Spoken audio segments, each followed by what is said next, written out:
regarde quelqu'un, on n'en voit que la moitié. This is a French proverb which translates to when we look at someone, we can only see half of them. It means that we shouldn't judge someone solely by looking at them. You must really learn their background first. In today's society, we are constantly judging other cultures based on stereotypes and prejudice. But to understand cultures and why they might act a certain way, we first need to get a clear understanding of their culture and upbringing. Who here has heard that the French are rude? Or maybe you have seen this while going overseas. I'm French, and I would like to take the time to explain to you why this is a common misconception in my eyes. The stereotype that the French are rude has been around for years. But what if I told you that the French also think the same about Americans? To understand this clash, let me go more into depth of the French versus the American culture. According to Floyd in Interpersonal Communication, power distance refers to the degree to which power is evenly distributed. Cultures with low power distance are cultures in which power is not highly concentrated in specific groups of people. Whereas high power distance cultures, power is concentrated in a few people. Americans have a low power distance score of 40, according to Gaythwaite. It is not uncommon for Americans to question authority. They take much pride in the fact that all people are treated equally. On the other side, the French have a relatively high power score of 68. In the France article provided by ITM International, it is stated that children are raised to be emotionally dependent to a degree on their parents, which will then be transferred to superiors and teachers later on. We can even see that respect in the French language. The word you has two different words. You can say vous, and this is for superiors and teachers, and the word tu is used for more personal encounters.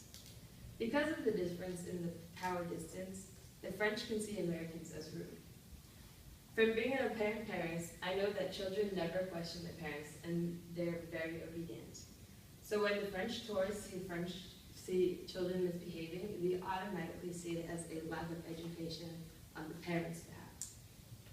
Self-monitoring is also a huge aspect of the French culture. Floyd states that self-monitoring is the awareness of one's behavior and how it affects others. When traveling to any country, you must always keep an open mind. Everyone behaves differently. The French are said to be more formal than Americans and have high expectations for what they consider to be proper behavior. In the book Au Contraire, Figuring Out the French, Aslan and Mastro state that the French people claim that they can spot an American instantly by the way he or she walks. They say that the arm swinging loosely, a bouncing stride, and an open, cheerful expression. Meanwhile, French mothers, and I can say from experience, remind their children to tiens-toi droit, hold yourself straight, to walk properly, arms held to the side, feet straight, and reserved facial expression. Another example of the difference in self-monitoring is the level of the privacy the French keep while having a conversation. They often lower their voices and around big crowds, so that only the person in front of them can hear them. Americans tend to be loud-spoken and don't see it unusual to bring up the volume or carry conversations at distances.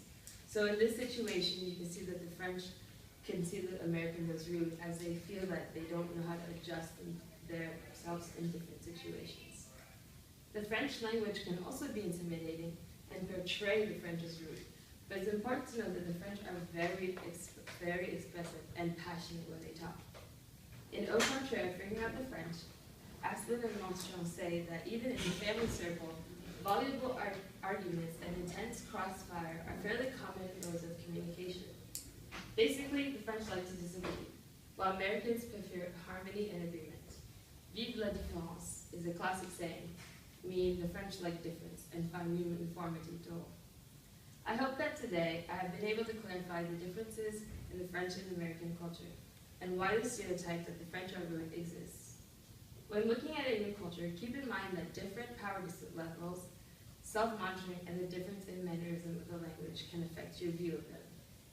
Different cultures can scare people off and give them the wrong impressions, but always keep an open mind, and when going abroad, if you respect one's culture, they will respect yours. Thank you.